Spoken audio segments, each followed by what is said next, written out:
Where is God in the midst of Joseph's suffering? With him. I mean, if you get to Genesis 39, when Joseph's life is really falling apart and he's in slavery and then he's going to be thrown into prison, there's 4 times in that chapter where it repeats the Lord was with him. And you're like, wait a minute, like he's just been sold into slavery and God was with him. He just goes to prison and God was with him. And you're like, if God was with him, why is he in these circumstances? That's the way we want to respond because we define God's love by our circumstances.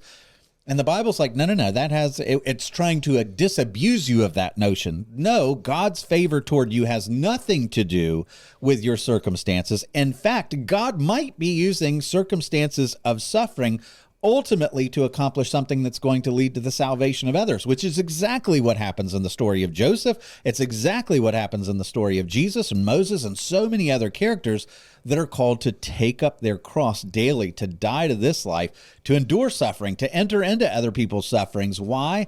So that in doing so, you can rescue them to a greater glory. And that's the way you see God working in this. And oh, by the way, if you were to take Joseph, who's in all these miserable circumstances, but the Lord is with him, and compare him to his brothers who are free, technically, they're miserable. They're constantly waiting. When is the shoe going to drop? When's our wickedness? Their wickedness is constantly enslaving them in all these terrible situations. And Joseph, in the middle of a prison, is the freest one of all because he has clean conscience before God. He's in relationship with his maker.